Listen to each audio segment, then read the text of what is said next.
How's the day been? Yeah, it's been alright, man. Can't complain. What have you been up to this week? Do you know what? It's been one of those weeks where it started off terribly because I couldn't get myself going. I had a lot to do this week and I felt like I was all over the place. I've been feeling the same. Yeah. Like this for the last 2 weeks, I've just been sort of catching up with myself, and I've just been not. My head's not been in the game like at all. Sometimes when you have a lot of things in the oven, you got to just take a step back, write everything down. Okay, when does this need to be out the oven? When does this need to be out the oven? And then just find the most optimal way of getting everything done rather than just leaving yourself in that tyranny and that craziness. Organize your thoughts and you'll soon find that it's really not bad. It's really not as bad as you thought it was going to be. So I was stuck up until Wednesday because I just wasn't doing what I normally do. Normally I'm very good at organizing my thoughts and what I have to do for the week. But for whatever reason, I just wasn't doing it and I wasn't sleeping properly. I think, when did I see you? Wednesday? Monday. Monday? Was Wait, it Monday? No, Was it on Tuesday. Monday, Wednesday, Tuesday, Wednesday. Wednesday. I saw you Wednesday. Feels like an age ago. Yeah, and I was exhausted because I wasn't sleeping because I was so stressed. Exhausted. Yeah, I was shattered. I was finished. But that night I had a great sleep because I just pulled myself together. And since then it's been good. I've had a few interviews, done a few stuff for my TikTok, some PhD How's that related going? stuff. How's the TikTok? I mean, we've gone through lockdown. You've started on this creator journey, proper creator journey. It's long overdue, might I say. But how's it been? What's it been like creating every day, getting to the point you're at, and what's next? Who knows what's next? I never thought I'd do TikTok. I used to take the mick out of people for doing both TikTok. did. Remember, we used to be sitting there talking about it and be like, look what these kids doing, they're just dancing, and now you're one of these kids dancing on TikTok. Yeah, I used to take the piss out of people saying, "Oh, what are you gonna do?" Now I've got it stuck in my head, and I'm one of them. They're super addictive. Mm-hmm. Super addictive. What I find impressive about TikTok is how it's designed. It's just another social media platform, but it's so unique. It really is. It's built differently. In the sense of what a meritocracy should be in a social media infrastructure, it really is a meritocracy.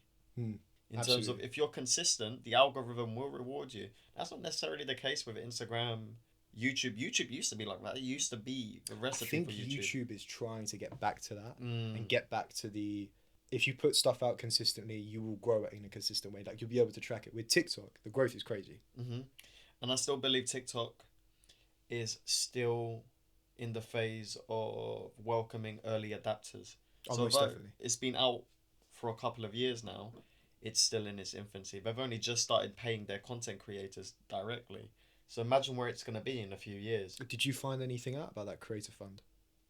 I believe so far it's not available in the United Kingdom. It's only in the US. And it's not even that much compared to what YouTube pays its creators. And YouTube doesn't even pay their creators fairly, I believe. So I believe the most you'll get from YouTube is about $6.50 per 1,000 views. But for some of their creators, that's an extreme underpayment. Oh, most definitely. But then you run it off of brand deals, you run it off of ads and things like that. Well, so it's slightly different. YouTube is increasingly becoming a place that's unwelcoming to certain kinds of content creators. So there's this group called Nelk and another guy called Steve Will Do It, and their whole... I've heard about these are the guys that were on the UFC when Khabib. And they were spending time with Dana White recently, and they went on Air Force One with Donald Trump. What's their type of content? So they have almost marketed themselves as the supreme of content creators on YouTube. So they do pranks. They're almost like a lifestyle brand. But they're entertainment focused, right? So it's party central, like underage drinking and party central with pranks. So they're kind of competing with the Sway Boys, the TikTok lot. Well, yeah, a post-2000 generation. Although none of them are born post-2000 apart from maybe Steve. They really appeal to that market. And what's interesting is they don't make a penny from YouTube. YouTube's blocked them. Yeah, YouTube demonetizes all that stuff with the montage. I've seen a couple of their videos, the montages with the music and the drinking and stuff, and they just don't... I understand. Listen, YouTube at no point has a responsibility to pay anyone they don't want to pay. Agreed. Because they are a business. But at the same time, when a company becomes as big as YouTube, they do, to a certain extent, have social responsibility. And maybe they are acting out of social responsibility because these people promote underage drinking. But are they really doing anyone a service by blocking content creators like that? Because you're sending conflicting messages, right? You're blocking them, because, well, you might argue that they break your community guideline rules and they promote things that you don't really want to be associated with YouTube. And also, they might not be very appealing to certain brands who want to advertise on YouTube, which is, by the way, wrong because they're highly marketable. Their numbers speak for itself. But at the same time, you are blocking young people who have the ability to become hyper successful.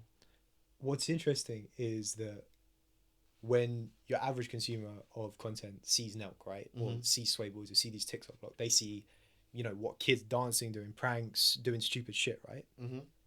But when you turn it on its head and you try and take the view of them, like, what do they see? Sure, they see the pranks, they see good content in terms of entertainment, but they always also see the business side, right? Yeah. Like, they're not just people sitting there doing stupid, crazy stuff. There's a business there, and they're making money from it. Otherwise, they wouldn't be posting content. It's an extremely powerful and well-organized business and a very profitable business. Well-oiled. It's a well-oiled machine. Listen, they drop merch monthly. That monthly merch probably makes some revenue. And it goes straight in their pocket. Yeah, well into the 6 figures per month. They hire over 25 people so far, I believe, and they're not the only ones. So I tell you what, there are huge content creators like that now. These Sway Boys, right, the ones off of TikTok. I came across a podcast of theirs. They were doing it with, Barstool Sports? Yeah. You heard of them? Yeah. So it's one of the ones where they get together and they do a gig. And they were basically saying, same thing as Nell, they earn no money off of YouTube, nothing, no income. All their income comes from, and they don't even get brand deals, all their income comes from the companies that they're setting up that they use as their brand deals. And so essentially what they've got is this massive audience, millions, tens of millions. And all those eyes are going on their products. Sure. And it's like, that just makes sense. Why wouldn't you do that? If you're demonetized by YouTube, Absolutely. You're going into this realm of entertainment where you can't do it the traditional way or whatever is traditional. So set up your own businesses and sell your own product. Well, and they're also diversifying their product range. So if you look at Business 101, what are ways to increase your product output, right? You can do product expansion. You can release a new product that's kind of similar to the products you're selling but a little bit different, or you can diversify the products you sell. They are doing all of those things and they're diversifying impressively and they're preparing for the future. So for example, Nelk, Full Send, they've started something called the Full Send Club. So it's it's almost like an OnlyFans, but their own website that they can control. No one can censor them. Logan Paul was doing this as well. Because they're preparing for the future. Because they know. He said he earned off the first intake of people, I think it was about 10 million. I mean, the numbers might be, I might be wrong with the numbers, but it was a crazy amount. They are preparing for the future. It's incredible. Because they're eventually going to be kicked off or unwelcome on YouTube. Agreed. But it still serves as a watering hole, right? And how do you fit into that? Like, as the small-time creator, where do you fit into that watering hole at the moment? I know you're not, you've done YouTube in the past. I know you're on Instagram and TikTok now, but what's it like being that small-time creator starting out? Juggling whatever else you do as well. I'm not really using a measuring stick.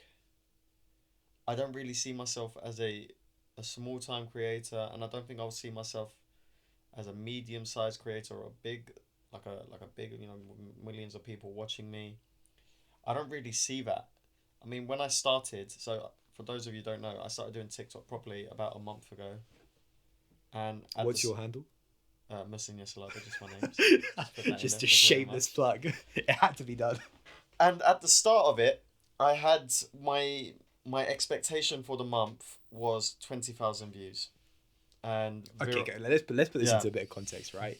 This guy said 20,000, and he said it on the phone to me like, Viraj, I think maybe 20,000, maybe like a real big push, and I might get there. Yeah. What happened 3 days later?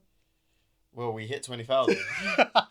Viraj scoffed when I said 20,000, and I thought he was just. I'll be honest, I just thought you were being a blind optimist. Absolutely because not. In my head, I was thinking there is no reason to believe. And maybe it's the behavioral scientist in me.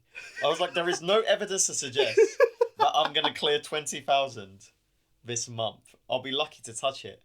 And boy, was I wrong. Where were we at when we had that conversation? What number were we at? We were like at 15,000? No, Yeah, 10,000, right? 15,000. 10,000. 15,000, but I had it in my head that it was that was gonna stabilize. I was just picturing a graph in my head, and I was like, well, it's not gonna be exponential growth at this point, is it? So it's got to level out somewhere. You just forgot to zoom out. I did forget to zoom out. And for those of you who don't know, it got to 600,000 by the end of the month. Now, one, I'm very fucking proud of that number. Right, I'll be honest. I'm super proud. I was very chuffed with that number because I didn't expect it. But two, it shows you the power of social media. But to go back to your question, where do I see myself in all of this? I just see myself as someone who's just going to make what he wants to make. And let it evolve. I haven't posted anything in a few days, purely because I just haven't wanted to. How do you feel? Like, you've done a month. Okay, so this is interesting because I was going through some stuff like that as well. I haven't posted anything on the podcast for 2 weeks. I didn't post a YouTube video last week. What's it been like? You've done a month's worth of content. Yeah. Every single day. Do you feel like there is a sort of like a space now that you don't know what to do with in your life, where you should be making videos? No, not at all.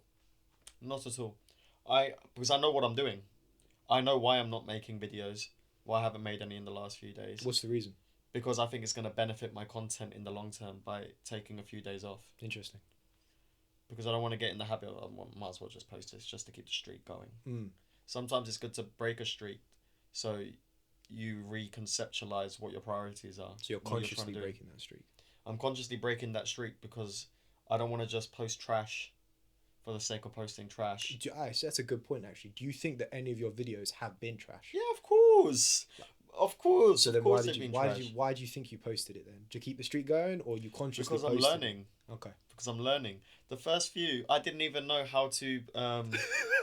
the first few videos I made on TikTok, I didn't know there was a timer. So you see me pressing play and pressing stop. I didn't find the timer button until a week in. I still haven't found the timer button. It's in the bottom right hand corner. I'll show you after this. But yeah, of course some of them are gonna be trash. And at the time, it's like in stand-up comedy. Sometimes I write a joke and I think I'm God's gift to stand-up comedy. I go on stage and it's just like 200 faces looking at me like that wasn't funny. And then I go, okay, fine. It was funny to me. It wasn't funny to other people. I'll either try and make the joke better or scrap it. It's fine. What's the difference between stand-up comedy and entertainment and being the comedian that you are on TikTok? Online social media. Doing it online is less brutal. You think? Yeah, for me it is anyway. So I'll have people on my TikTok comments. You'll get your inverted commas haters, especially when I do my racist Darren videos. You'll have people in the comments calling me names, particularly racist people who are offended because I've outed their racism. Very ironic. So do you think they're looking, when they see you doing that racist Darren and the racist Karen, they see themselves? Yeah, that's why they're angry. Otherwise they wouldn't be offended. So that's proving my point by reacting. But besides the point, it's less brutal because you can say what you want to me over a screen. But the problem with stand-up comedy, and also what makes you feel alive while you do it, the feedback is immediate. And then people won't laugh to be polite. They just won't laugh. They don't know you. They don't owe you anything. It can get brutal, V.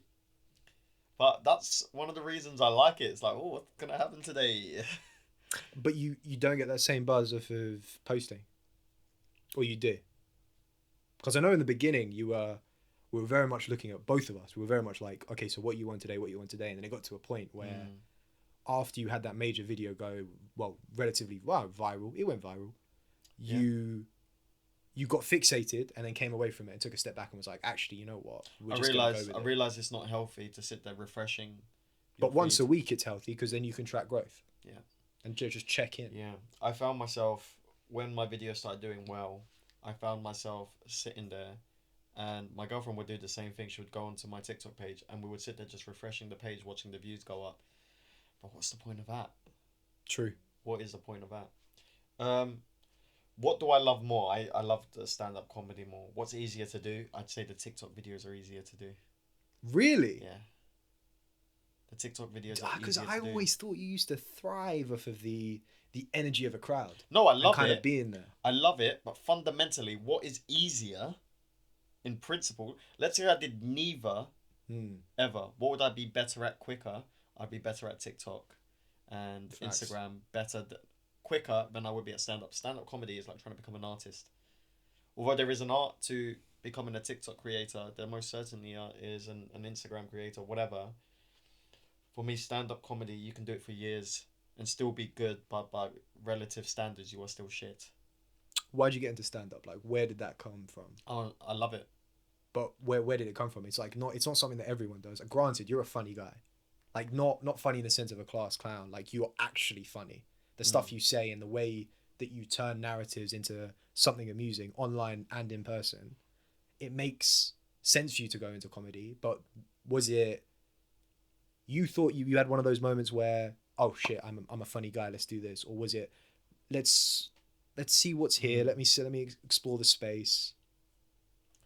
When I was a kid, I loved stand-up comedy. I came across it by accident just on the television. And I remember watching Eddie Murphy Delirious for the first time. For those of you who don't know, Eddie Murphy Delirious is one of the most successful stand-up comedy specials of all time. It was released by Eddie Murphy when he was 22 years old. He was coming off the Saturday Night Live show, and he was already a big star at 22 years old. And by stand-up comedy standards, that is still incredible to have that kind of poise and ability at 22. Possibly he is one of the best comedians ever to live, in my opinion. But I think still to this day he can make you laugh. I mean, people say he should come back, but if he does come back, it won't be don't expect Eddie Murphy when he was 22 years old. It's going to be different because he's a 55-year-old man now. But it'd still be great to see him back.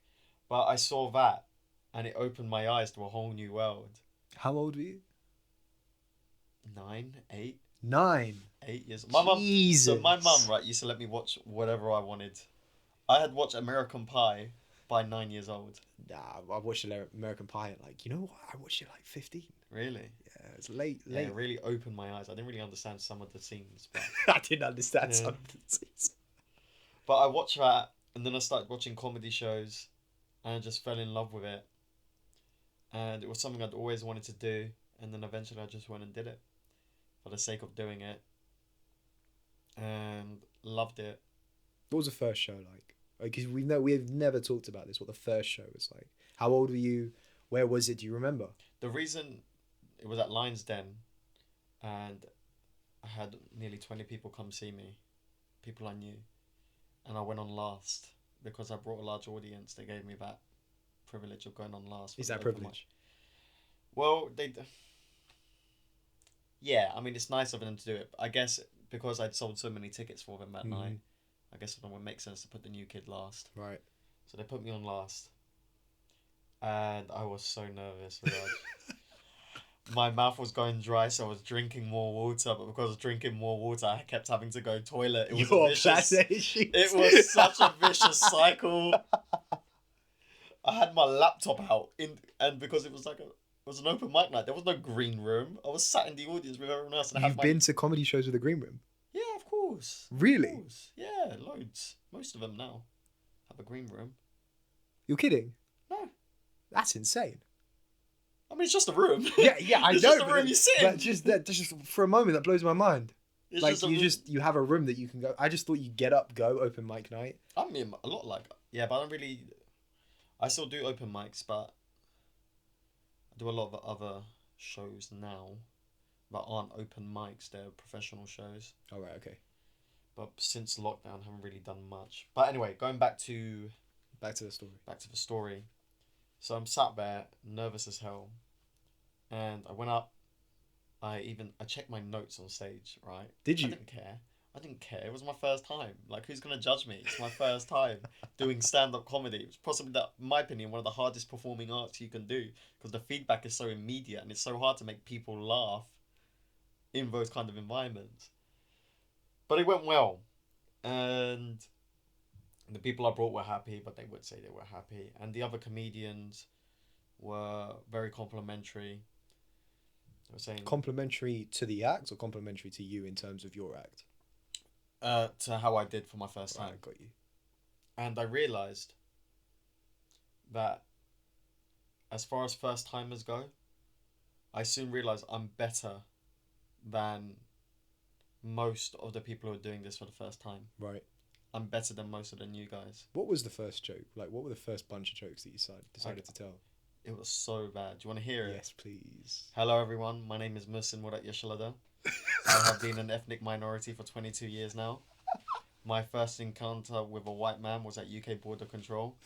He was a lovely man, God bless him, until he shot my dad. What a shit joke. What a shit joke. But you're sitting here with a smile on your face. Do you know why? Because I basically memorized what I was going to say. Wait, so I Yeah. thought you were supposed to memorize what you're supposed to say. Yeah, but no, not like that. Yes, but you're meant to make it look like you haven't memorized what you're saying. That's the art. That's the art of comedy. You're meant to make it look like you haven't memorized anything. Make it look effortless. Yes, exactly. But I think my awkwardness was part of it turning out funny. You know what was the biggest surprise? How bright it is on those stages. That really threw me off. I've had an experience being like an MC. Yeah. When I was about 11, in front of about 300, 400 people. Could you see the audience? Yeah, I could see the audience. I was on the, what do they call it? The thing that you Stage. stand on with a mic. Yeah, stage. No, but when you've got the little section. A platform. Platform, that's Yeah. it. Like I've been on that, light shining on you. You sweat. Yeah. The lights were so bright I couldn't see the audience, which threw me off. Yeah, That was worse I've for experienced me. that before. That was worse for me because I want to see who I'm talking to. Now it doesn't really bother me. When you do comedy, Yeah, on stage, do you have any tricks or things that you do to yourself to kind of ease you into it, or is it very much just natural now? here's what I do, right? I do things.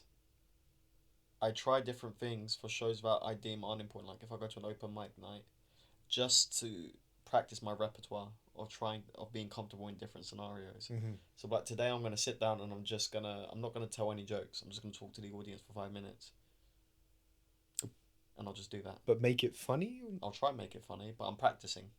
I'm learning. But they don't know that you're doing that. No, I'm just doing it for my sake to learn. Has anyone ever realised that's what you do? I'll tell like my comedy friends that I'm gonna go up and do that today. I'm like, I'm gonna try this today. I'm just gonna. No, but as in like the general public, people that aren't in comedy. I don't know, to be honest. Most of the time when people talk to you after a comedy show, they're either really drunk or they're talking like they know you and it kind of throws you off. It's nice. It's nice when people come up to you after a show and they compliment you, but sometimes they come at 100% and you can only give them 50% because you spent maybe like 20 minutes telling them about your entire life. My comedy is very personal. So I talk about Isn't that the best friends, type of comedy? family, subjects. Some people like the different style. Some people like the James Acaster style, What's that? which is very random, kind of witty, observational stuff. Okay, I got you. Like he's got this one joke. He was like, I fell asleep in a bush after a night out, and in this bush there was a family of homeless people living in there, and then they go on an adventure in the bush. It's an hilarious joke, but it's not a real story. I got you. So he went on What an was his adventure. name? James Acaster. He's I fucking I need to see this. He's very big now. He's a very popular comedian. He's hilarious. It's so silly. But yeah, a lot of the time people come at you 100% and they'll talk to you like they know you. And that kind of throws me off initially. But yeah, a lot of the time people are very nice. I don't think they realise, if I'm trying new stuff, I don't think people realise. And if they do, they don't mention it. Interesting. And how do you feel getting up on stage and trying new stuff? What's that like?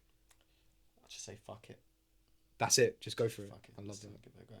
I think we've mentioned this before, but like between me and you, it's not innocence, it's naivety gets you through a lot of things. Yeah, I think being naive is a very important trait to have. It's something that you've carried on a long time. Yeah. I think ignorance is bliss. A little story. When I applied for my PhD, I didn't realise how hard it was to apply for a PhD because I didn't know anyone who was doing a PhD. What is a PhD like? Like, what goes into applying for it? Well, a lot. Right, so I'll tell you this story and I'll tie that into it. So, right, I didn't realise, I wanted to do a PhD, but I didn't know where to start. And the application process for a PhD is very complicated. One, you contact a supervisor at a university with an idea that's closely related to their research, but has applicability and novelty to the point where it's reasonably where it could feasibly, become a PhD project. Okay. So that's step one. Find a supervisor. 2, you check if there is any funding available at their university Mm-hmm. for PhDs. Okay. Right? So to pay your salary, to pay for your research. Those 2 things have to go your way. Or you can get funding from a private organisation, or that PhD supervisor may want to hire you as a research assistant and you get your income like that, which is what I did. Once you've got all those two hurdles, you then have to apply to the university. Okay. So the PhD supervisor said yes. There is an application for funding. Okay. You apply to the university. Do you apply to several universities with several professors? No, you have to apply to that. I mean, you only have time to do one of these. Oh. You can't be doing several. You just won't have the time. It's not like applying to uni for a master's degree. It's a lot more complicated than that. Okay. Because you have to put together a PhD proposal that's specific for that funding and for that supervisor. Okay.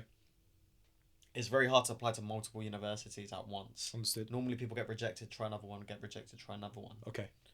Or they just try again the following year with the same supervisor. So then, phase 3, you apply to the university. Mm-hmm. If the university accepts you, yep, then you apply for that funding. Okay, so you've put a proposal together for the funding. You've applied to the uni, and then you apply for the funding. Yes. Okay. Right, so then you apply for the funding. And then if you get the funding, you're in. How long did that take? The process started in September. I got my acceptance letter in May. Wow. Yeah, it's long. It's hard. I've got photos I'll show you after this podcast of what I look like while putting together my PhD proposal. Well, how is it different? Homeless. I was homeless. I was a broken man. I was a shell of a man. I was so broken. My personal relationships went to shit. What is so important about this proposal that makes you end up in that state? One, here's the hardest part of putting together a PhD proposal. You are trying to persuade experts in the field that you're about to study that you know enough and that you thought of something that they haven't thought of or aren't doing yet, and it's worth 100 grand. That's a lot of money. It's a lot of money to get someone to put up. Well, somewhat 100 grand. You know, like, I mean, a normal PhD is funded about £45,000 in salary over 3 years, and then they give you money towards your research. So it probably totals about 80 grand. But some can go up to 100 grand worth of funding. Can you go far past 100? Or is it?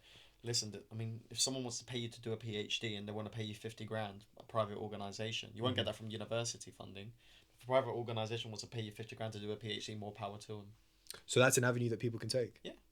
You can go down the route of a private organisation, or you can self-fund your PhD. But you need the research money, which is what, 50 grand over the course of 3 years? It really depends what you're doing.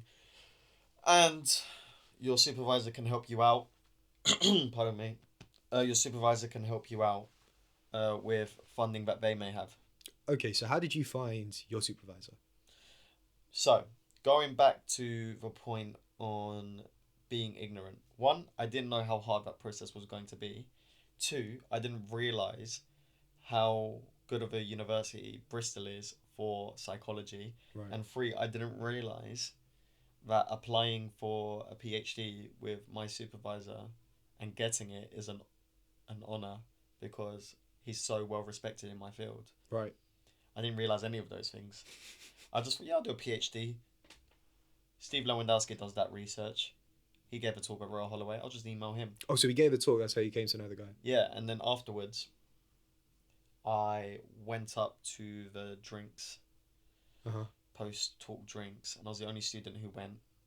Really? Because everyone else, I guess, didn't want to go for whatever reason. And all the professors and PhD students...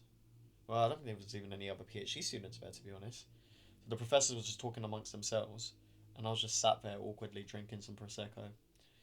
And eating a biscuit like an idiot, and I found a hole in the conversation for me to finally jump in to introduce myself. Right. They started talking about something called echo chambers. So echo chambers in social media talk is almost like a part of a social media network where people with like-minded ideas connect due to the algorithm putting them there. Mm-hmm.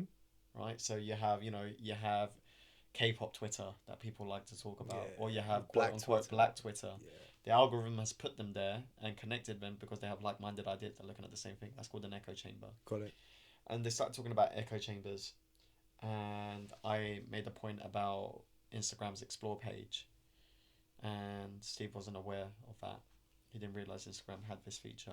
Really? He doesn't use it as much. He's more of a Twitter guy. Okay.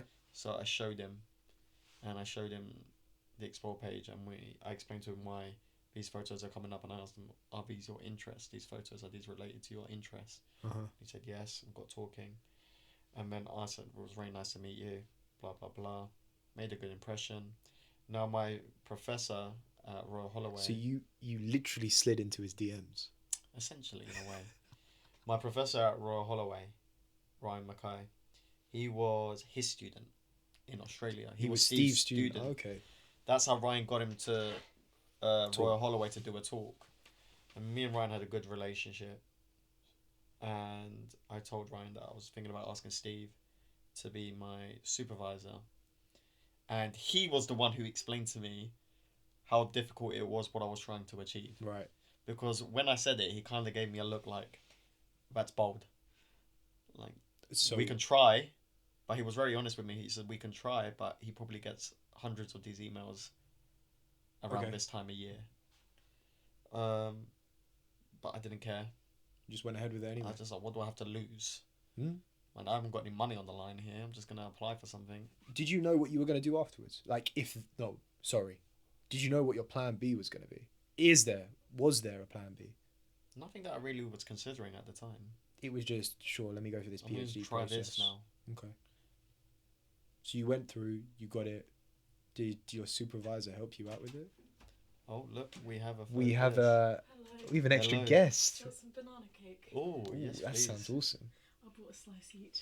Viraj, do you want to explain what's just happened? Oh, sorry, Muhsin's girlfriend has just walked in the room from her run.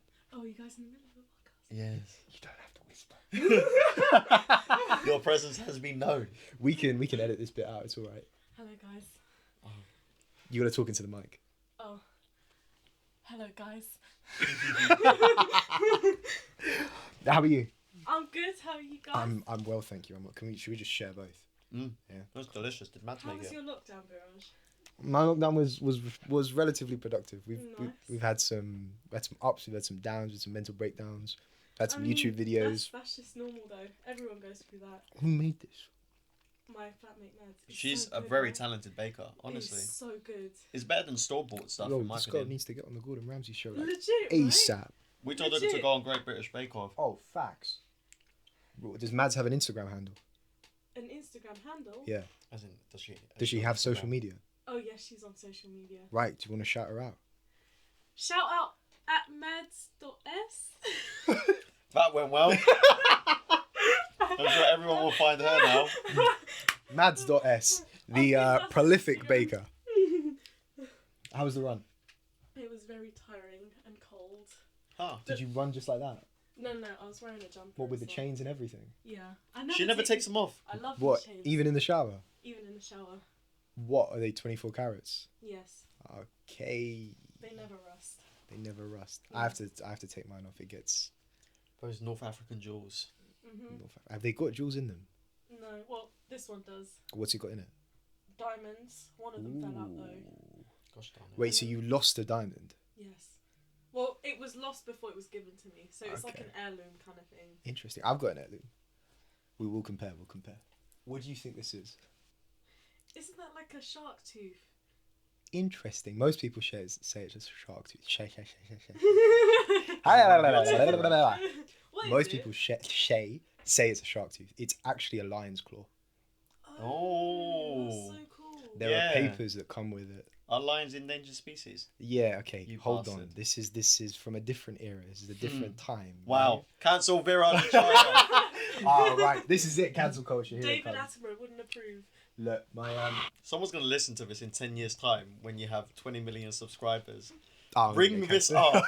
And you're going to have to go on an apology. You're going to be an Ellen DeGeneres No, I crying, am going to find hugging those a lion. papers. I'm going to find the papers. They're somewhere.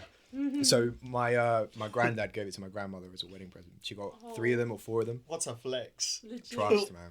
fast. Wait, so did he hunt the lion and then? No, I've actually got a different story about that. My godfather, his father, actually had a stuffed lion Cancel Viraj Acharya and his ancestors. that he hunted himself Oh my god. in the Mara when it was legal. You're not helping yourself. I You're thought gonna tigers- regret this in 10 years' don't time. tigers- Viraj. I can edit this all out. It just goes seamlessly into whatever we were talking about beforehand. How do you hunt a tiger though? It's very So in the simple. You Mara, say, "Here, Mr. Tiger." it's very easy because these guys are trained. It's how they live, right? They have to Oh. feed off of it. So what you end up finding is lions, tigers, all of this, like cheetahs, leopards. They'll end up all hunting down the same thing.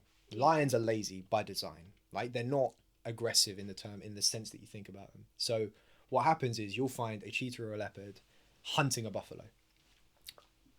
Between them, they'll be hunting a buffalo, or they'll be hunting gazelle, Yeah. right? So they'll hunt this for days or minutes or hours, however long it takes, and you'll end up with this dead buffalo, and they're feasting on them, right? And then the hyenas come and they feast off of them. What then happens is that the lions just come in and take over. They're king of the jungle for a reason. So they don't hunt; they just leech off other victories. Absolutely. That's But you will always see a lion with a carcass. such a scam. Yeah. Cunts. Legit. They're worse than hyenas. Are they hyenas? who do that? Hyenas are the worst. They really do that. Hyenas are crazy. You see the crazy look in their eyes, and it's just mental. Have you ever seen a hyena in the flesh? No. They're scary They're animals, scary. man. I haven't lived They enough, make man. scary noises. What do you mean you haven't lived in? That's a big, bold statement. After my PhD, Ali is a close friend of ours. And we're gonna Ali, get Ali on the podcast. If you're listening, right, no one loves you. But Ali made the point that I'm quite a boring person. See, I don't think so. I don't think Yeah. so either. I think you're a really interesting person. But I'm boring. Do you know what? I should just keep all of this in. I think it's it's a cool. different tempo. Yeah. We can get a once we get more. Sorry to go off tangent. We can buy a little system, right, that has buttons. She can be our young Jamie. Is that the controller? Yeah, the control, and it's got like Oh. buttons that go. Wah, wah, wah, wah. Do you know who young Jamie is? Is he the guy who you posted like a video with him, right? Oh. That was young ads. No, but like, That was young Ads, who's that? the rapper, the Moroccan rapper. No, like there was this guy who posted sound effects at one of your comedy shows. Oh no, that's a DJ friend of mine. No, young Jamie Okay, I is the don't know producer that. of the Joe Rogan podcast. Oh. Yeah. I can be the producer podcast. Yes. We'll figure out a name. you I know what- don't think it can be called. I will name this podcast. No, I later. think I You think that's think? a perfect name. I think it is. Yeah. Do you even know what this podcast is about? Like, what's No the, one the cares. background No behind? one cares. No one cares I what care. it's about. I Who care. cares? What's the Joe Rogan podcast about? Conversation. Exactly. Here we go. We're having a conversation. I like this. I just got to deal with my mum going, Viraj, I need actionable content. I need actionable learnings. Literally, she was. She used the she word called me- actionable. She sounds like an actionable. intellectual. That's No, actually, she used the word terrifying word. engaging. She used the word engaging. If I ever got an email and someone used the word "please act in an actionable way," I would probably go and sit in the shower and shake for a bit because I'd be terrified of this person. You know what word I hate that professionals use? Right. Execute. Oh, what a horrible word. I like that It word. makes everything sound so serious and scary. I hate office talk in general. I liaised with. This is interesting. I touch base with. Why? Why do we have this mode? I think we just need to come together and flesh out some ideas. Yeah. Yeah. Let's like take a 2-minute break and reorganize our thoughts, and we'll get back to this. Oh, you know what? Actually, I'll check in with you. We'll touch base. We'll touch base. Here's the problem, Viraj, right? And I guess we're kind of going back into podcast discussion mode here. We have this habit of human beings where we almost change our identity in different scenarios. And of course, that's natural. You're not going to talk to your girlfriend or your best mate how you're going to talk to your grandfather. Of course, that's natural. However, I feel like we waste so much time playing characters and we halt our development by playing characters. Now, is that the... Khadija, you experienced this. It was... Remind me of the word. Not innocence, identity crisis, not identity crisis. What's the word I'm looking for? We talked about it earlier in the year. Oh, I'm gonna have to check this. Oh, like not identity crisis, not ignorance. It begins with an I, where you feel like you're not living your life. You're living something else. I forgot. Khadija was going through it. She had a moment. It must have just Sounds been like a phase. you've gotten over it, whatever it is. Where you feel like you're not yourself. And Yeah. You're acting like a different person. You're acting like a different person. You know what I'm talking about? Yeah, I know. The word's gonna come up in about half an hour. Well, it's not a very productive way to do things. So why can't we just say things how they're supposed to be said? Why do we have to waste time playing Office? We're just playing So Office. do you think that... Okay, so to take a step back, let's zoom out for a second. So what you're saying is that we are playing Office within playing Office. Well, because you're in an office setting, you change how you speak because you believe that's the best way of doing things in that setting. But you take that and you apply it to the rest of your life. So you speak to Khadija in this character of boyfriend Muhsin. You speak to your mum in son Muhsin. You speak to me in friend Muhsin. Mm-hmm. I think our most natural characters are our relationship selves and ourselves with our friends. I believe in the family settings we necessarily play roles. You're playing the role of son. You're a subordinate for the most part of your life. And you are told to do things. Mm. You're not the action decision maker because you don't own that house. Mm-hmm. You naturally, your parents are going to see you as someone... I know your mum listens to this podcast, so if you want to send me a strongly worded DM about this, I understand. But naturally, your parents see you as someone who's dependent. She'd agree. Yes, and they can't help that. She would agree. And with do you know what? I saying. completely understand it, and I never used to understand it until my nephew and my niece were born. And now when I think about a time where they're going to be adults or they're going to be 15 years old and they're going to turn around to me and say, "Can I have a lift to the cinema?"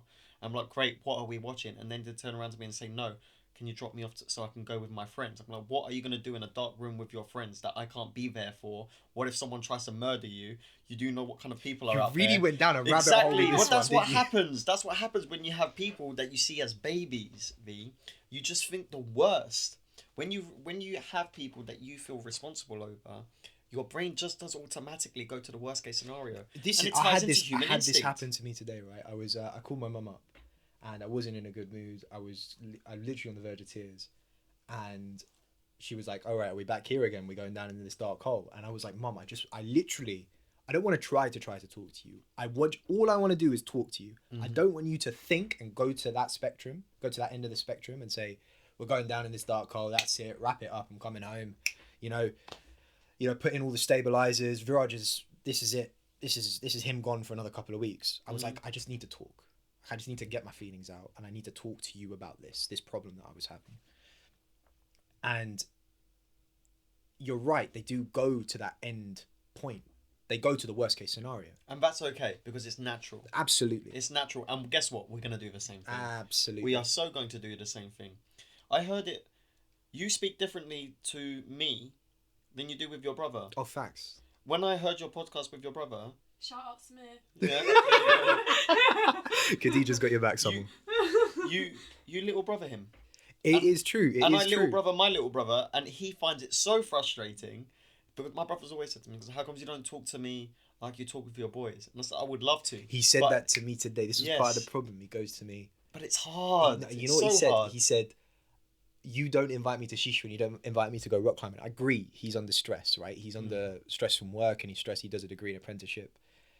But I was like, whoa, hold on a minute. You took it outside what we were talking about, right? I didn't realize there were any of these underlying issues. You didn't mention any of this. But yeah, I do little brother him. And it's something that's always been a problem. So I was talking to you about this hard drive I found. And I literally have found photos from 1997, from the day I was born, up until 2011, when my dad used to be the guy behind the camera. After 2011, it kind of became my job. And so you don't see many photos of me post that, right? So there's this hard drive. And I was going through the videos. Man, I used to video everything. It was the best thing that he ever did. So thank you. And it's something that I want to make sure that I do more, because I've always been into stills. But I'm looking at the type of brother I am. And there is a black and white difference with the thinnest of threads between that Viraj and who that person was and why I am the way I am versus the Viraj that is now. But I've got a clean slate almost, right? I've been away from my brother for so long that I can find a way to rekindle a different type of relationship. I've got a carte blanche, I've got a clean slate, whatever you want to call it, blank slate. So I just need to actively, consciously try and not little brother him, which is difficult when he's in a position where in the life cycle of humans, you know, the societal scripts that we engage with, he's actually further ahead with the job, earning the money. Like, he can potentially move out. Does your brother listen to this podcast? Yeah. So, I have a theory about your brother, and I don't mean this in a confrontational way. If anything, I think it's impressive that he's decided to do this. But from a psychological point of view, I've got it in my head that one of the reasons why he decided to go down the work route while at university, which is, by the way, impressive, because you are now working a full-time role with high responsibility and high pressure and high stakes while undertaking a degree, and most people can barely manage the one. So it's insane. So well played. I don't think even I give it enough credit. Yeah, I mean, it's highly impressive. He's a very clever guy, and the worst thing is that I was still pick, and my mum was, the whole family was still picking over him going and playing PS4. Well, one of the reasons why I believe he's done that, because he's the youngest in a quite successful family. Your parents are quite successful people. I don't know about your extended family, but you're a success. You went to university. In that traditional sense, you're a success. So I believe your brother, to a certain extent, as the youngest, and because he's been little brothered, and I don't know about how your parents treat him, but I'm sure he was treated as the youngest sibling. Absolutely. He internally has something to prove. He's got to his family. He's the youngest of the immediate family. And the reason I believe that is because I believe, to a certain extent, I'm in that boat with my family. I sometimes feel like I have something to prove to my wider family. So I see that in him. Maybe I'm wrong.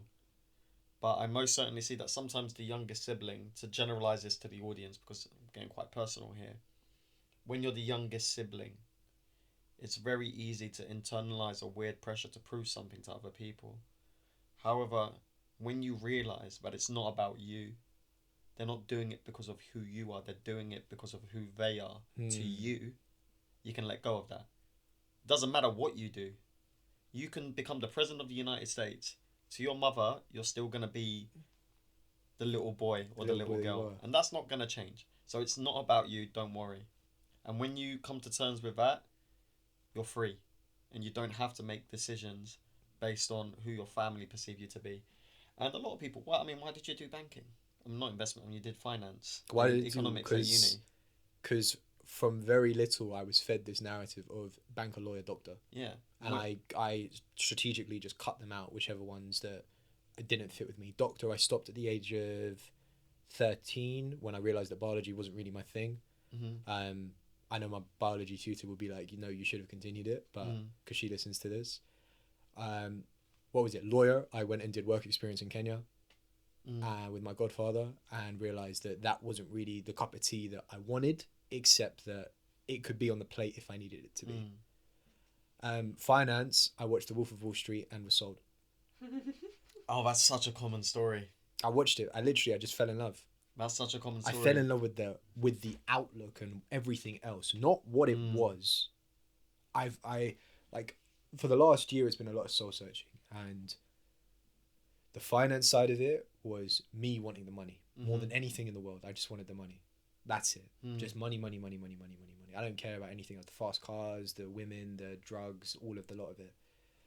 And I was watching that type of stuff in these echo chambers. So the stuff I'd see would be that. And when you're fed that for so long, you're talking, 6 years compounding.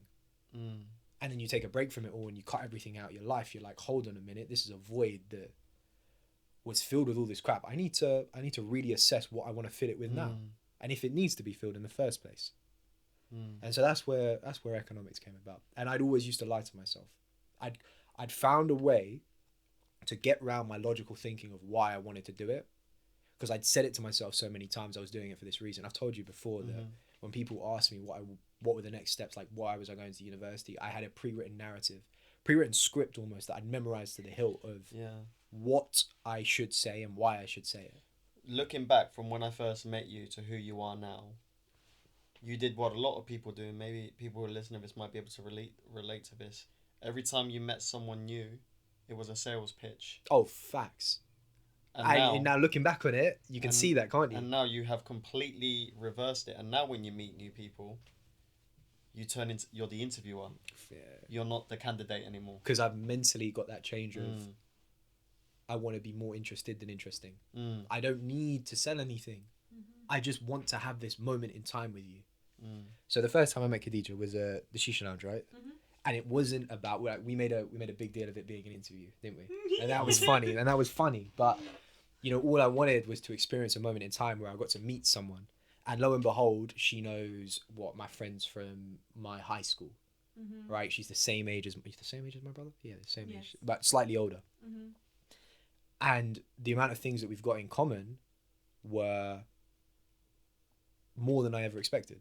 Like our lives are intertwined in a way I didn't even realize. Would you have known that if you spent the first 45 minutes telling her about India, how you got a 2-1 in your BSc degree, and then none of it. Yeah, none of it. I actually and how felt you did that work experience at Unilever once. Like, what?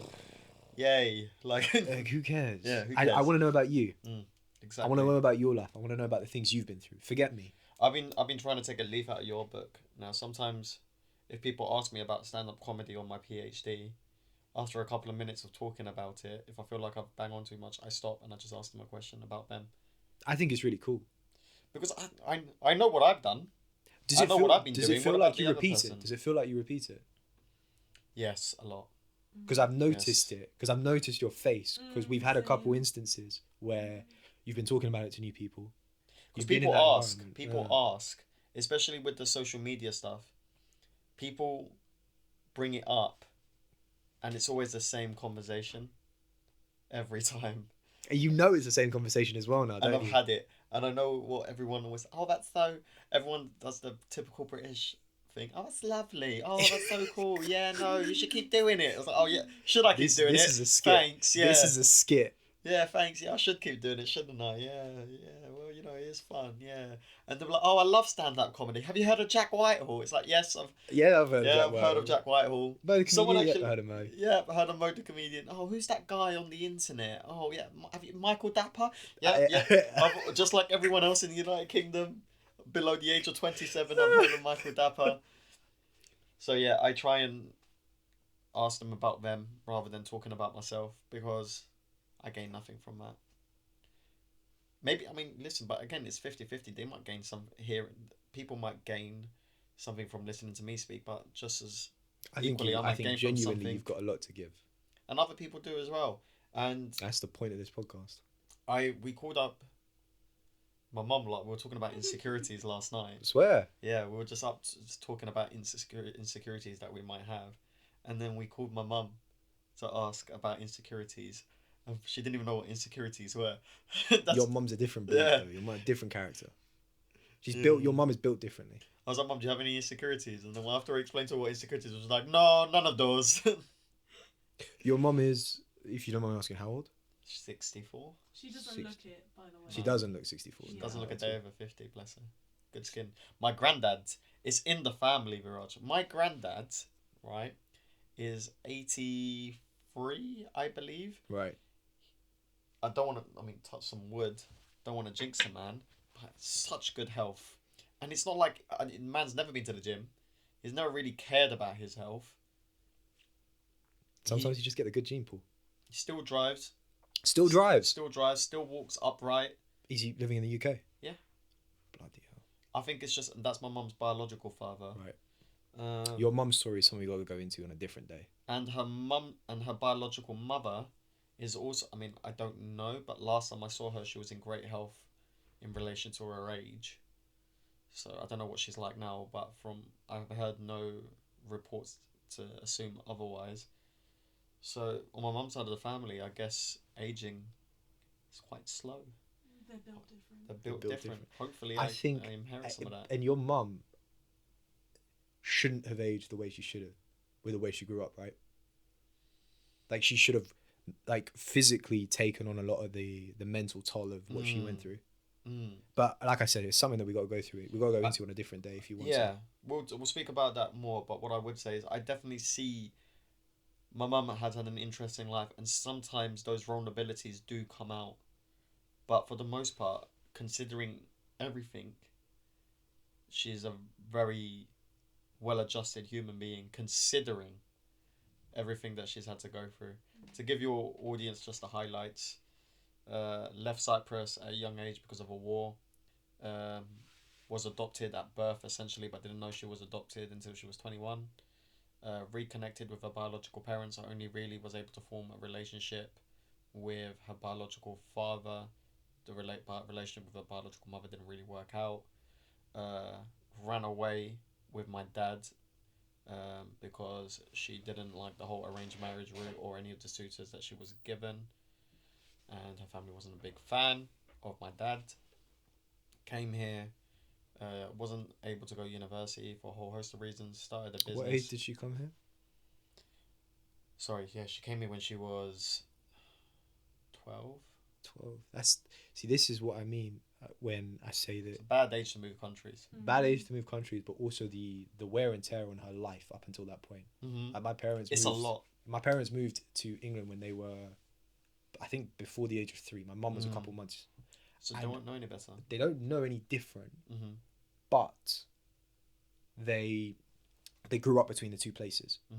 So I think that if my parents had moved when, like, at the age your parents moved, like your mum moved, they'd be of a similar type of mindset of whatever that may be. But I know there's a difference in personality and different in the way you think between those two generations. Because that is a generation. I think my mum and dad very much have... My mum and dad are very different people. My dad has famine mentality. Explain that. He grew up poor. Grew Right. up very poor. So he's come and started his business. He's done well for himself. But you take my dad out from a 5-bedroom house and put him in a council estate, he'd be fine. I think my dad's the same. He'd be perfectly fine. I think my mum would struggle. Me and my mum would struggle. But my dad is the type of guy, if bread's gone off in the kitchen, he just cuts around the mould and eats it. Yeah. And although I'm sure there are lots of people who do that, it's almost metaphorical for his mindset that he'd rather just eat that piece of bread than either ordering food. He hates ordering takeaway. Hates it. He sees it as such a big waste of money. That's interesting. I'm like, we literally don't have food at home, and then he'll go in the kitchen and he'll pull out a block of cheese and a cucumber and be like, look, we've got dinner. And he's not just trying to add a wine. He's not trying to prove an extreme point. For him, and some stale bread, he goes, that's dinner. What else do you want? To be fair, that's dinner in France. And when you look at it that way, it's like that's a whole cuisine in itself. But that's his mentality, in the sense that, for me, I don't know for you guys, but for me, a dinner would be, it's got to have, a protein, a carbohydrate, and maybe some vegetables. And then I'd like a nice drink next to it. I'm spoiled. Listen, I'm spoiled. My life has been so easy. And you don't realise how easy your life is until you travel a little bit, or you see some things, or you hear some stories, and realise we are actual bastards. We are such horrible little bastards. I never, to speak on this bastard point, when I got back from India and you were like, he's not a bastard anymore, we still are. I never really got it. Yeah. Until probably a couple months later, when I sort of was adjusting, like half of me was there and half of me was here. And I was like, I get it now. Yeah. I get what he means. We are still bastards. You're not a bastard anymore because you understand. You understand. You probably still don't understand, but you understand a little bit better than we do. Yeah, that's what I mean when I say I understand. You've gone just around a little bit. And you've seen some real poverty. If I've ever seen real poverty, it's driving through a car and not stopping. Driving through Tottenham. Because no, that's not. I mean, even that. I mean, it's poverty. There's some poverty in this country, but compared to some places in the world, it's absolutely nothing. Yeah. And in the sense that I truly don't understand what it is to have nothing and then with no options. If I've ever felt like it was the end of the world, it never really was. It never has been. And for some people, it really is. But it never has been like that for me. And God forbid I never find out. That was one of the scariest things for me. Not knowing what I'd do if I didn't have anything. Because I was always scared of what would happen. Maybe because of the way that we talked about stuff with my parents. And so maybe that's just built into my inner being. But going to India, and we went to Varanasi, the city, you know, the crazy one I told you about. Mm-hmm. The city of the dead and people are dead and alive and all of that. You see these, they call them sadgurus. No, they call them sadgurus. They call these, I can't remember what the name is. But essentially, they're people that have stopped living in the way that you consider living, i.e. with a house, with money, with income, the traditional, what we'd consider the normal way of living. They don't subscribe to that. They are children of God. They don't have anything. They live off of the scraps of what people feed them, if they're willing, donations and things like that. And what that gave me was a baseline to say, actually, to come to your point, it's not the end of the world. You can live without having anything, absolutely anything, no shelter, no nothing. You can still live. I'm physically seeing the pudding of that. It's just not what I want to subscribe to at this point in time. And I know that I know that my life would have to change to get to that point. I don't know if I'd be able to do it, but I know it's there. You wouldn't be able to do it. You wouldn't be able to do it. There's a part of me that didn't want to come back, Mus. There's a part of me that wanted to be able to do that. When I got back, the first thing I did was like, I shouldn't have left. How do you feel now? I'm still it's the process is still adapting. I still see things differently. I see through not the matrix. Yeah, actually, I see through the matrix a little bit, and I get these glimpses. But I feel like I've got these kind of leashes on me that are pulling me back into this old version, and I'm constantly battling that. While in India, that just didn't exist because I wasn't around the same muscle memories that I had. So it's not about getting the leashes off. It's more about accepting who that person was, who that person is, who I am now, and who I'm going to be. Yeah. And another thing, again, because we have financial security, we have the luxury to even consider these things. Otherwise, why would we be talking about it? We wouldn't be having this podcast. If you're broke and you've got a kid to feed and someone's attacking your house, you do not have time to think about self-actualization. You're not there in Maslow's hierarchy of needs yet. Yeah, absolutely. You're still on the survival bit, and you're going to be stuck there until you eventually lose. Do you think that our parents still have the essence of that built into their psyche? My dad does. Your dad does? My dad certainly does.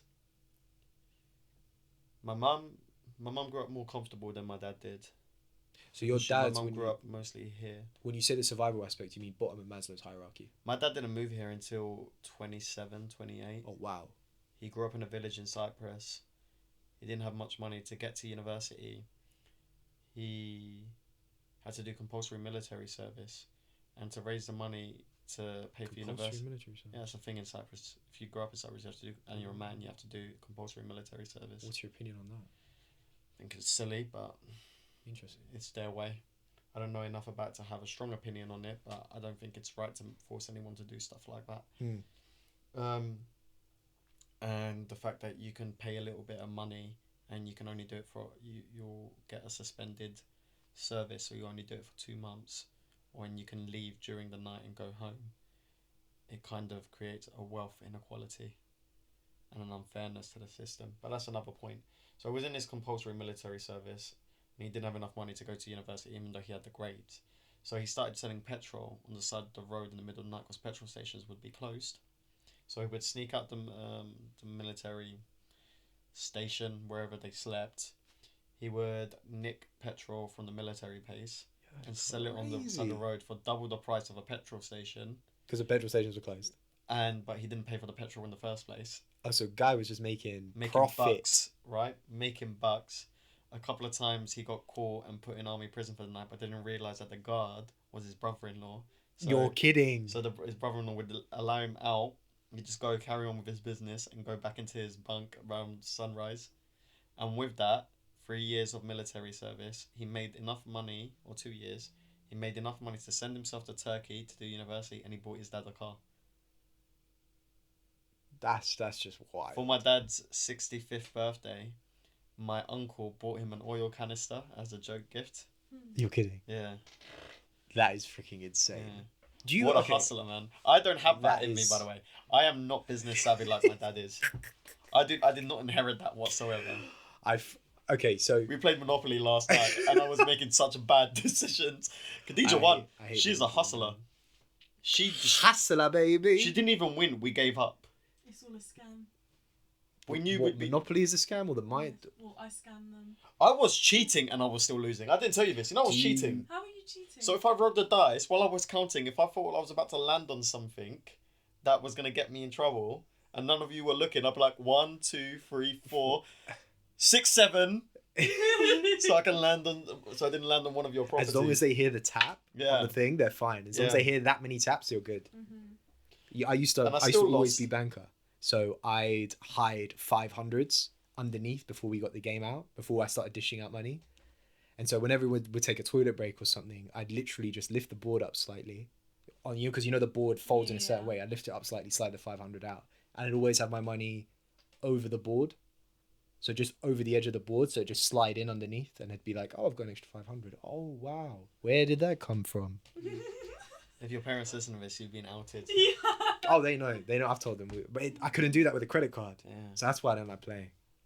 Yeah, you've been. The game has evolved. My brother dominates. My brother dominates. He breaks your will. Yeah, she broke our will last night. I almost made my flatmate cry. Legit. Really? Legit. Do you ever put real money down? No, I don't really ever play Monopoly. I don't really play board games. No. I want to get back into it. I don't like games. Games. I don't like video games.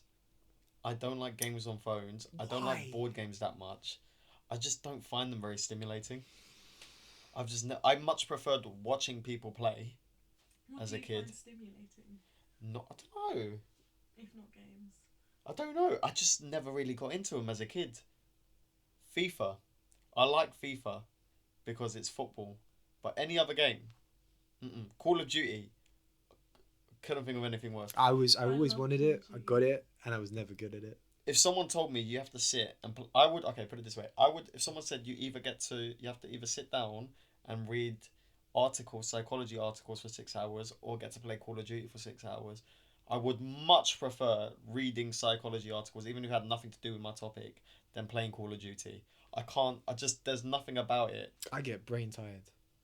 I don't even know. Mentally tired. First of all, I don't even know how do you even know where to look? Because you're just walking around and then suddenly someone shoots you from the back, and I had no way of seeing. Oh yeah, but it's perception, right? It's when you got the headphones on, you can hear it.